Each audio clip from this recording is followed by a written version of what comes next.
Hello, I'm Crystal, and thank you so much for joining me on the Warrenist Live, where we celebrate the art, culture, lifestyle, and people of Warren County, North Carolina, and beyond. And we like to keep the community informed as well.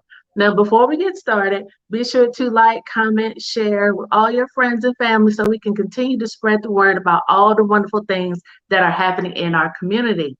Our guest today is Travis Howard. He's new to the area, okay, but he's bringing with him a lucky 13 years of experience in education. His educational background includes a Bachelor of Science in Physical Education, a master's degree in educational leadership, and he's currently pursuing a Doctor of Education in educational leadership. So his experience has taken him all over the country, and now he's here in our community as the head of school for the Littleton Academy. And I'm so excited to learn more about him today, as well as the Littleton Academy, at least what he can tell us. Okay. All right. So welcome to the Warrenist Live and to the community. Travis, how are you? Crystal, thank you so much for this opportunity to just introduce myself and to talk about Littleton Academy. We are well. My family has transitioned beautifully, and the people of Warren County and of Halifax, I mean, they've just been amazing. We've just had a great transition. That's wonderful, wonderful. And that was actually going to be one of my questions, but we can talk about that later. Yes, so, ma'am. When just on a side note, I've always, enjoyed doing these shows, getting to know people, getting to introduce people, but I've always felt like I was missing, like maybe like an applause or like the cheers or like music. So just playing a little game. But if you could have, like, let's say interest music, if I say, ladies and gentlemen, the Littleton Academy head of school, Mr. Travis Howard, and you have music come in, what would that be? The first thing that comes to my mind is the song. I don't know all the lyrics, but I think it's, welcome to my house, all that. So I like the beat of it. And I guess as my intro into Littleton Academy, I'm looking at it as being my house, an extension of my home. And so it just kind of reflects, what Littleton Academy will be about, just that excitement of, loving on people and enjoying and enjoying people. So all right. That's great.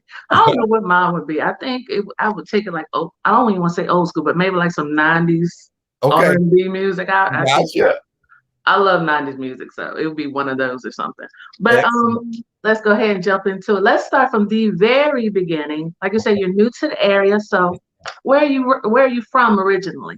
Yeah, I am originally from Sumter, South Carolina, and in the Midlands of South Carolina, and just had a great childhood. My brother and I talk about all the time about how just great our childhood was. We had a loving mother who took care of us and just loved us, and a great supporting family as well.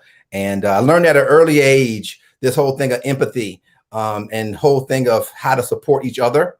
And I remember as a boy, 14, 13, going to work at Piggly Wiggly, and would come home after I got my paycheck and would give my mom some money and just say, hey, Mom, you want a little bit of this money that I made? Because I realized what she did for us, the work that she put in being a single mom for those many years, although she did get remarried when I was in 5th grade. It just was different. I just saw her as the provider, and just realizing early that, you got to love and support the people that help you. That's absolutely true. That's so true. Now you say you have a brother, so any other siblings? Yeah, two older brothers. Yes. They are dynamic men. Learned a lot from them, and continue to talk with them to this day about life, what it means to be a man. And we just grew up, playing sports, grew up going to church, grew up inventing games, all the different things that brothers do. And we had a wonderful childhood. That's wonderful. So you're the youngest. I am. I'm the baby. Hey, shout out to the babies of the family. That's right. I'm one too. Okay. Okay.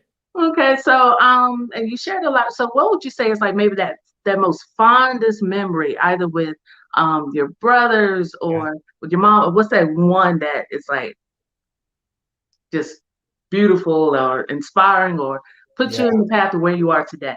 You know, I tell you, there are so many, but there is a couple that I just want to mention that just were that was very powerful to me. One was when we were younger. My grandfather, he's now deceased, Deacon Otis Hodge. He was an extraordinary man of God, and he would take us to basketball games to see our cousin, his grandson, and as we were driving down the road, he was amazed that we could read the signs on the road, the highway signs in the cities that we were going to, because he had to leave school when he was about third grade, and so he was just mesmerized at the education that we were getting, and all the things that we were able to tell him and to read and to write. And so I just remember that being a moment in my life, just saying, wow, education is powerful, and my granddaddy is proud of me. And also another thing that just, stood out about him in particular is that when I got my first job at the Piggly Wiggly Deli Bakery, he wanted my first dollar. And I gave him my first dollar, and he put that right above his favorite chair. And that was, again, one of those moments that I just, look back and said, my granddaddy loved me, and he just was inspired by me, a little boy, but it inspired him. That's beautiful. I love that. Now, you say you worked at Piggly Wiggly. How much were you making an hour? Oh, I think it was $4.25. I said minimum wage. I do believe that was it. I could not believe it.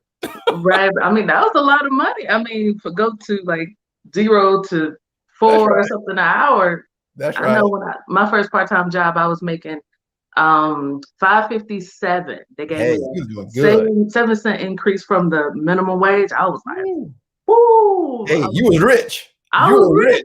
You were rich. I was like, yeah, put some extra sprinkles on that ice cream. I got it.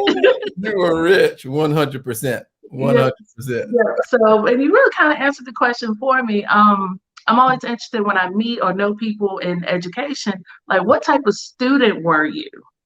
No, that's a great question. I was a very I was my sons and I joke.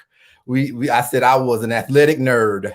Because my mom put the value of education in us early, and so I just knew, even as a 6-year-old, that I was going to college. And at that point, we haven't had. My brother was the only person in our family who had gone to college and who went on a scholarship. He played basketball, and so he was one of the first. So we didn't have a lot of people in our family that, went to college as the norm.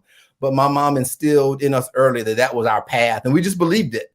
And so, yeah, as early as 6 years old, I was, thinking about college. They used to call me professor. And so just kind of had that in my mind that I would eventually, again, go to college and do great things. And again, my family really encouraged that at an early age.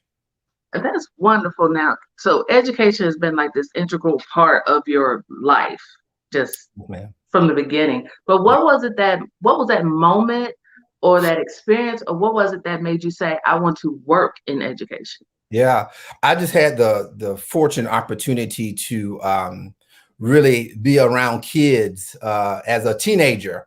I worked in summer camps, and that's where I really began the thought of, I could really work with kids, because I just had great experiences working those summer camps. We had a program in Sumter, South Carolina called PARD.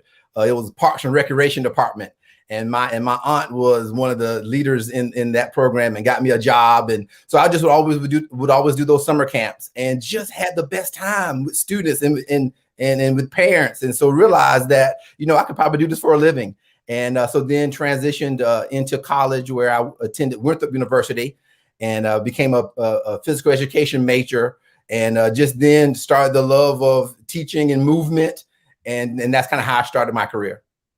That's awesome. See, so that was just like from the jump, you knew this was what you wanted to do. You were right on that path.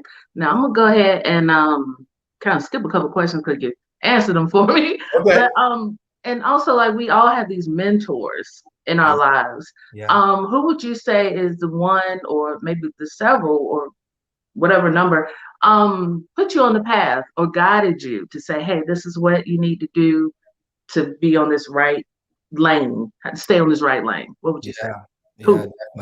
definitely. I mean, of course, have to say, my mother, her name is Betty Wilkins. And I'll tell you, there's nothing, there's no one that can compare to her in terms of what she did for me and my brothers. Again, a single mom until I was about maybe 10 or 11. And I just saw I saw the struggle, and I saw the joy of raising kids. And I knew that this woman loved me, because she provided for me and gave me what I need to be successful, not only just with the physical things, but also social, emotionally as well. Just always, believed in me and said, son, you got this, you're smart, you can do this, and in whatever it is I wanted to do. And so that was a true blessing to have her in my life. And then I would definitely say my grandfather as well, who just, again, showed me that, that kind of what a man was, and demonstrate that in his life. And then I had another mentor in my educational career, and her name was Annette Chinchilla. And she was the first person to give me a chance in administration. I was a 27-year-old little whippersnapper, just had about 5 years of teaching. And so she was a principal at Riverview Elementary School and gave me my first opportunity. And I'll be forever grateful for that. And her philosophy was always children first. So every decision that she made, it was always through the lens of what was best for the child. And I've taken that philosophy to this day and made that my philosophy about how I run schools and how I think about students. Right. And I feel that's the way it should be. Yeah. It should be about the child, their well-being as far as their education, mental, social, all of that comes into play when, you're taking on this role in education. Yes, so, ma'am. 100%. Yeah, absolutely. So I'm sorry, and I want to go back 1 second. You say you're an athletic nerd. Yes. So what sports did you play? In middle school and high school, played all three: football, basketball, and baseball. But my passion was baseball. And so played baseball in high school. And actually, this is my little claim to fame. People have the little stories. I actually had a baseball scholarship, but turned it down to do an academic scholarship instead. So had pretty decent skills. And but again, the athletic, the academic side of me said, I want to take advantage of that route. That's great. Now, is there any regrets about that? I would think no. When I first got to college at Winthrop, I was like, did I make the right choice? To not play sports. But then as I got more into my major and realized, my talent as a teacher and what I could bring in that realm, it really solidified that I made the right choice. Okay. All right. So, just to go back a little, go forward a little bit. Sure. So what would you say is that one book or maybe those books that you've read in your lifetime that changed your mindset or shifted it or made you look at life in a different way? Yeah. I think the first, it wasn't a book, it was more so an article. And the article in particular, was around, I still remember it to this day. I was a PE teacher, and just doing my PE thing, enjoying life and enjoying movement, and with the kids. And my principal had I think it was Educational Leadership. That's the magazine, the magazine. And so I read an article, and it stated that there were prison systems, I want to say Florida or Virginia, that were using the test scores of second and third graders, the below average or below basic test scores of students in second and third grades to determine how many jails they would build in the next 10 to 15 years.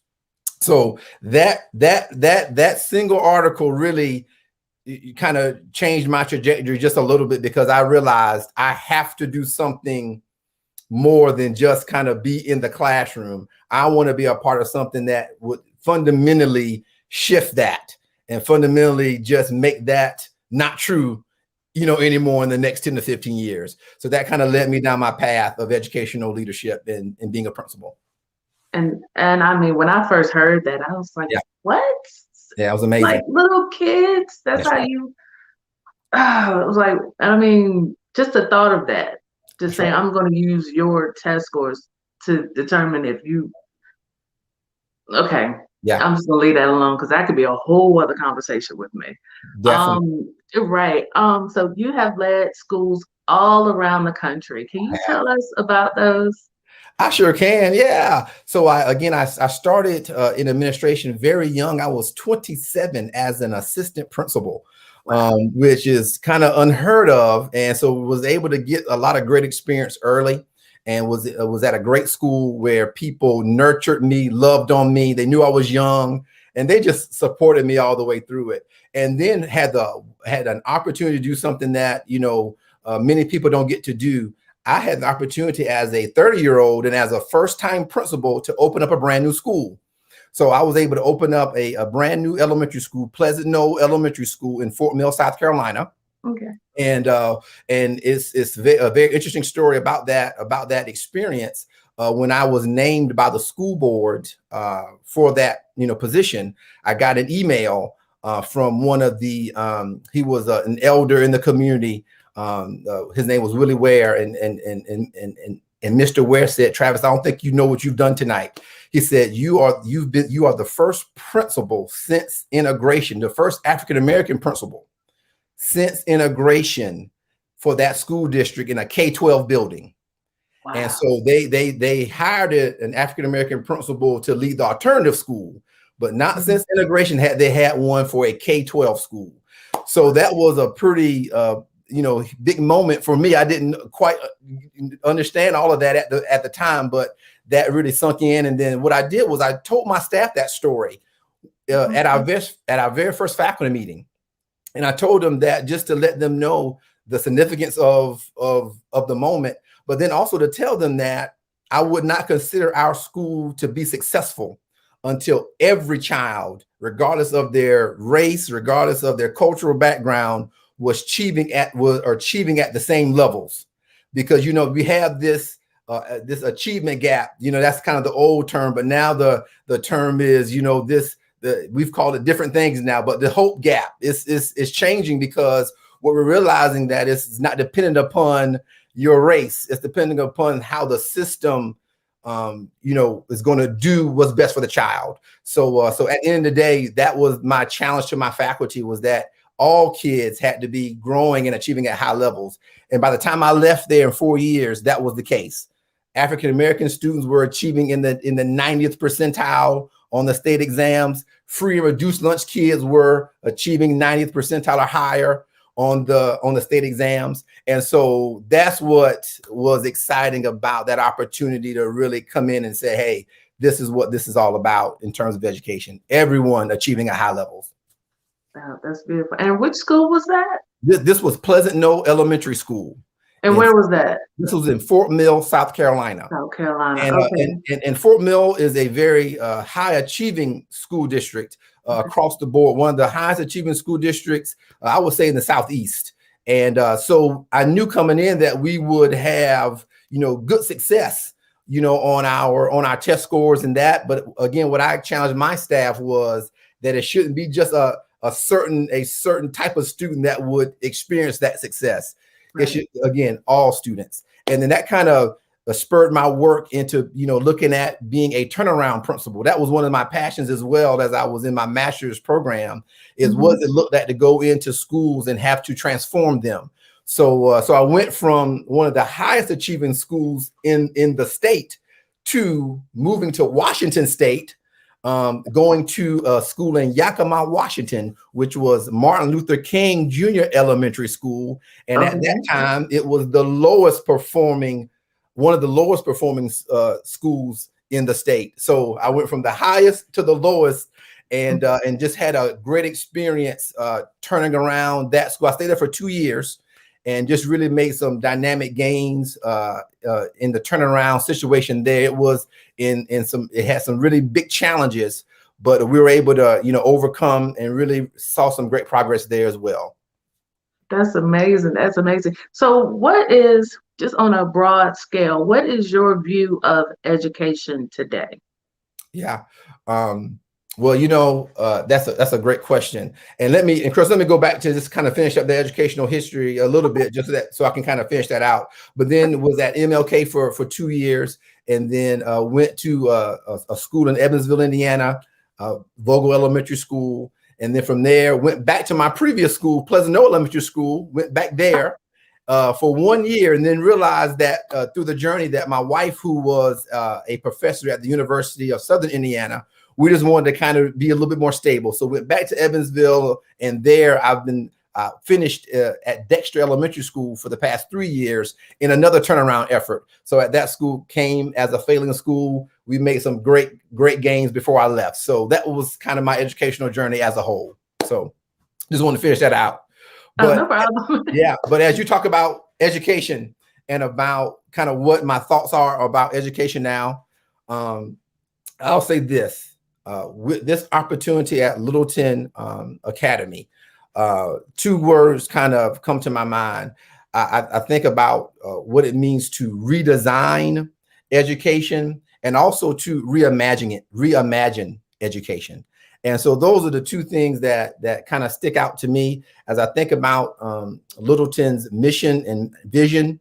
The words that come to mind and that just really intrigued me as I thought about this position was, we are here to, Littleton Academy exists to ignite young minds.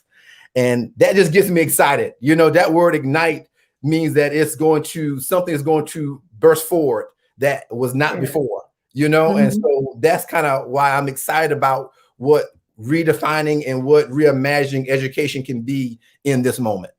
Right. So, gosh, I'm excited about the Littleton Academy. Yes, Something new to the area. I had Angel Jones on the show a couple weeks ago, and she was just telling us about how there's a focus on the trades and focus on the arts, which is very near and dear to me, of course. And so just to hear about it and to find out that there's someone who's going to be leading the school who is passionate about education, and it's not about a paycheck. That's right. And our philosophy is experiential learning. So that just simply means learning by doing. And so we are we're going to transition from this kind of sit and get method that we all kind of know what that looks like, I call it from a transition from a sit and get to a get and do. So we're going to get you the skills that you need, but then we're going to do something with those skills, and really make it real world. I just use the example of if we're learning about area and perimeter, buildings. So instead of just learning about area and perimeter, then we're going to build a doghouse. We're going to build birdhouses. We're going to use that skill to then do something productive with it so that we can have the skill of what it means to build. And then maybe at some point, sell those doghouses, sell those birdhouses so that we can, build young entrepreneurs as well. So it's that shift of, again, sit and get to getting and doing and actually making the work relevant to real world problems that we're seeing every day. Right. And that's wonderful because, you're exposing children to so much while they have, these young, youthful, impressionable minds. Because, I would have loved that exposure, and just being able to be at home. Sometimes you have to go out, which of course I'm not downing that at all, but going out to experience other things. But it's a wonderful experience to have it just here, expose them while they're here. That way, when they go out, they're better prepared. That's right. And Crystal, not to mention, we are next door to the Lakeland Cultural Arts Center, which is a state of the art, cultural arts center, drama, acting, and so we're right next door to them. So what a collaboration and a partnership that we are able to have, with Lakeland, that we can bring, musicals, drama. Our kids can learn how to be actors, learn how to do all of the things behind the scenes, set design, all the different things that go along with kind of that world of the arts and drama. So again, just having that next door is going to also be powerful for the arts as well, for our for our students. Yeah, absolutely. And Travis, you're coming in at, like, I would say, a very pivotal moment in Littleton and Warren County as a whole. But my first question about that would be, Yeah. how did you get here? How did Oh, you find out about it? that's a great question. It was just kind of that, I call that old school recruitment, and so it was a friend of a friend of a friend. Okay. So it was someone that was a friend of mine who, when I was back in my Fort Mill days, and this gentleman works within the Fitz Foundation, and just made a call and said, Travis, I got your name, from a friend of mine. And he just began to then tell me about what was going on in the Littleton area, and what Ed and Deb Fitz were doing with economic growth and with education. And so it just started from there. And then from there, he gave me the name of Stacy Woodhouse. And then, talked to Stacy Woodhouse, who's done a lot of great work in Warren County, with economics, and then talked. And so from me, I went to, Katie Rittenauer, who's the consultant who works with the Fitzes. And so that's kind of how it progressed through a whole lot of interviews, and, very extensive interview process. Then I met Angel Jones in the process of getting to know, the educational team. So it was one of those just kind of old fashioned talking to everybody and meeting, and then eventually landed here, in Warren County and Halifax County. We currently live in Roanoke Rapids. So so that's where I currently live. But so it's been a great journey. Okay, so since you've been here, so what have you experienced? Favorite places to eat, favorite place to visit? What's going on? Yeah, we live right down the road from an awesome little steakhouse, Haggerty's. So that's kind of where my wife and I go for our little date nights once a week. And so we've enjoyed Haggerty's. I actually visited Rose's. I've not seen a Rose's department store in my days in Sumter, South Carolina. So we went and visited Rose's. I said, son, this is old school, before Target and Walmart and all this, people had Rose's and Kmart's and all that. So that was a fun little adventure. But we've enjoyed going to Daphne's, which is down in Main Street, Littleton. That's kind of our hangout spot as well. So it's been really again a great transition. My son plays for the Roanoke Rapids High School football team, and so we're looking forward to help being a part of that journey as well. So exciting. Okay, so while we're on the topic of family, because I definitely didn't want to get you in trouble. So tell us about your family. Tell us about your wife, your children. I'm curious. Yeah. So I am married to Dr. Joy Howard, and she is a tenured professor at the University of Southern Indiana, and love of my life. Met her in college, and then proceeded to during my sophomore year. This was a defining moment in my life as well. Met her in college, and then proceeded to break up with her in college, because she is of a different race than I. She's white. And in that time of my life, and growing up and some different things, that was something that I didn't know if I was ready to tackle, being in an interracial relationship. And it was tough, a lot of pressure, and so I said, I cannot handle this pressure. This is just too much for me. And I just kind of wanted to be, comfortable. I just wanted to have a comfortable life, and some of my, elders would say, yeah, Travis, you just want to be comfortable. But after about 5 years of I guess, being comfortable, I would just say that I came to my senses and realized that truly love has no color. And instead of being comfortable, I want to be bold. And I knew that was the one for me.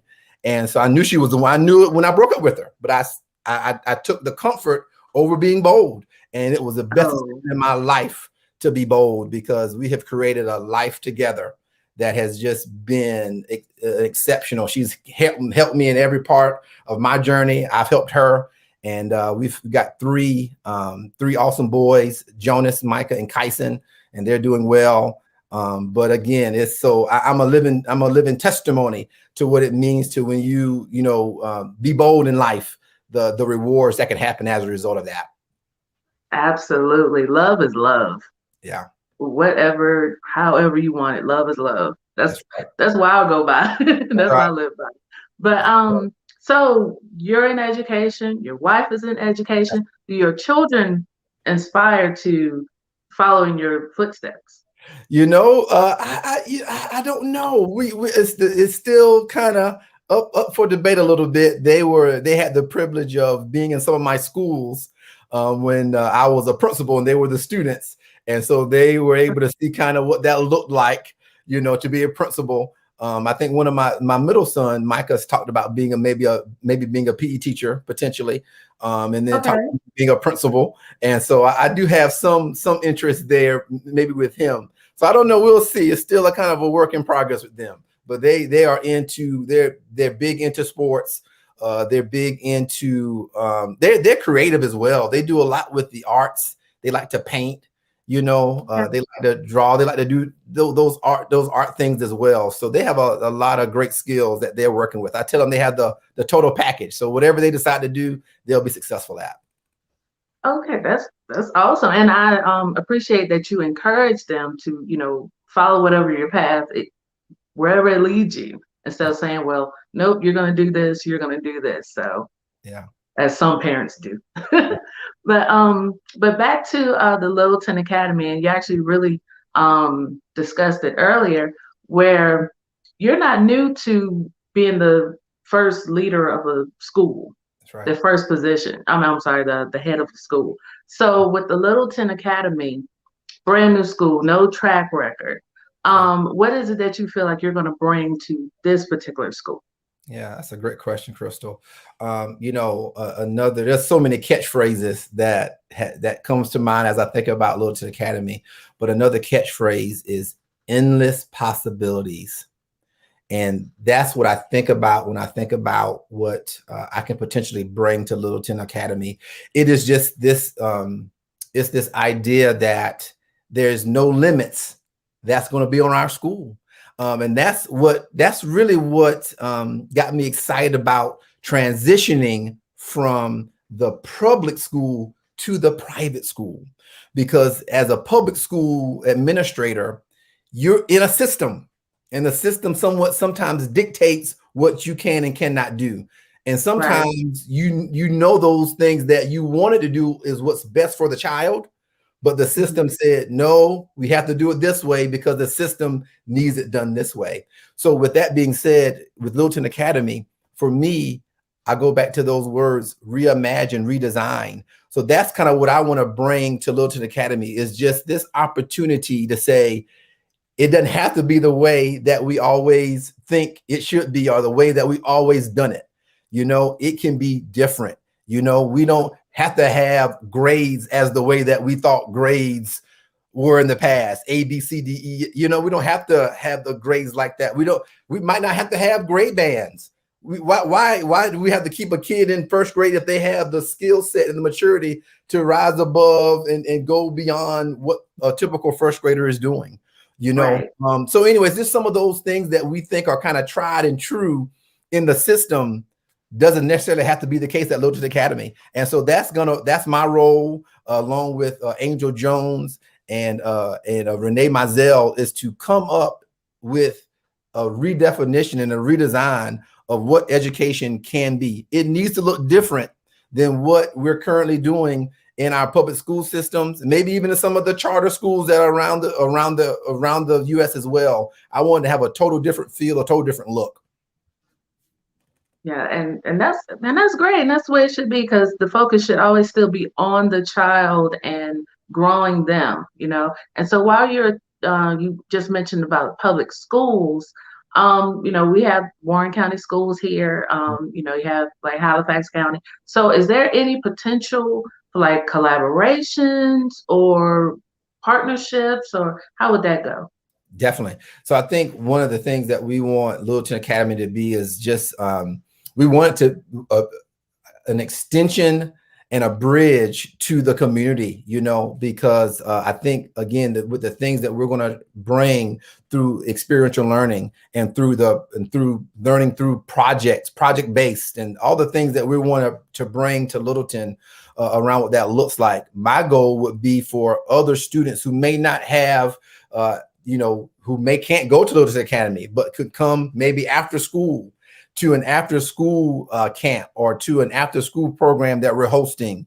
Would love to be able to have those type of partnerships, as well as the potential of streaming in and, having, just like we're doing right now, if there's something that we are presenting that we're doing during the day, having other schools being able to stream into that particular lesson or that particular activity that we're doing, that we all can be learners together. So this is not a competition thing. This is about making sure that the children in this region get what they need, regardless of what school they're going to. If Littleton Academy can help, we want to help. Right. And see, again, the focus on the student, on the child, making sure they have the best opportunities possible. Yes, ma'am. And that's what this thing's all about. And I'm telling you, it really is. I go back to my mentors and my core philosophy. Everything should be done through a student-centered, student-first lens. Students should be the most important thing in all of the decision-making that we're doing. And that's another part of experiential education that is going to be very powerful, as well as we think about how to redesign education and redefine it, is about also coming from a strengths-based perspective. So how we work from a student's strengths and then grow them to be the learner that we know that they can become as well. So that's going to be important as well. See, okay, so I know a potential student. She just happens to be 37. Okay. Because she becomes. Yes. I mean, this is just fantastic. Just hearing about this, you hear about it in like larger cities, and then just to see how Littleton is growing and they're creating these opportunities. So I'm just in love with the whole entire idea. I have someone just comment, agreed. I also want to go back to teaching. Sounds awesome. Hey, well, we're looking for teachers. So yes, once we get the teacher recruitment ball rolling, we'll definitely have that information out once we get all of our websites and Facebook pages and all that stuff taken care of. But we're also looking for teachers that are going to be non-traditional, outside of the box thinkers. What we've seen, Crystal, is sometimes public education can put you in a box.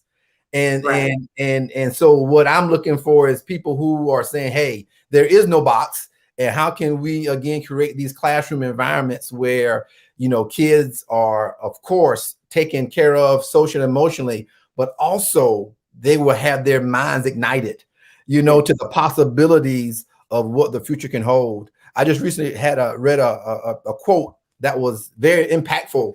And it said, are we preparing kids for the future, or are we preparing kids to create their own future? So I just thought that was a powerful distinction, because you hear, we're preparing kids for the future, but man, isn't it a lot, I think, more meaningful to say we're preparing them to show them how to create their own future, because they have the answers within them. Our job is to pull that out of them, to show them that they can do it. Okay, that's great. Okay, so I have one last question. It's more on a personal and professional. Sure. So in terms of being an educator, being a leader, husband, father, I see potential speaker and author in your future. I can see that. Oh boy. I see it. Okay. Boy. What do you want your legacy to be? Oh man, that's a good one, Crystal. You're hitting a sensitive subject a little bit in terms of legacy.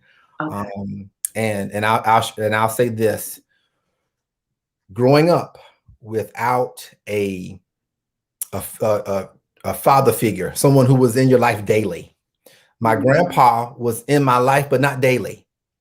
And so I have a passion for seeing African-American male students.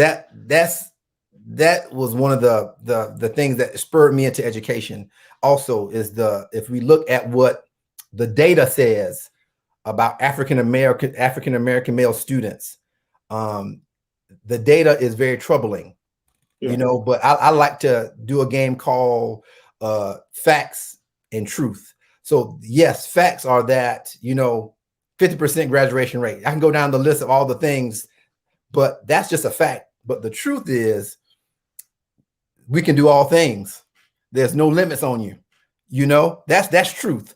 So my goal, as I think about my legacy, I want my three boys to know what truth is, to know that they have no limits on their life, for them to understand that whatever it is that they put their minds to, they can do it, and that no one can stop them.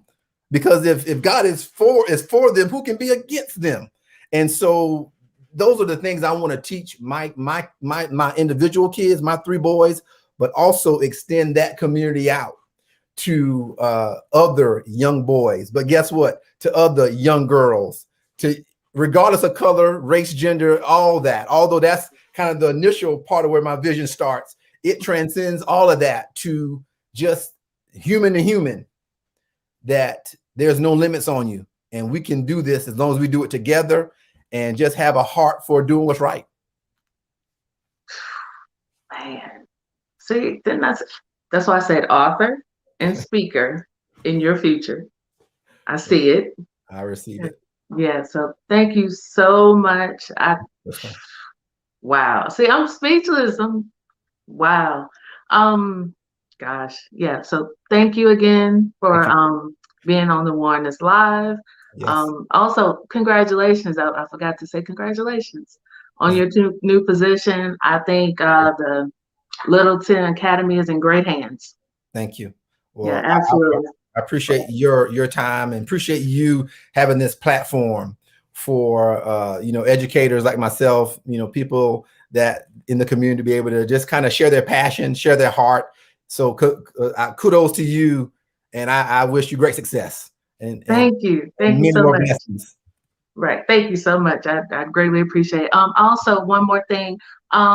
There's a survey in the description that Angel Jones sent that want the community to fill out. Yes. The survey, the link is in the description.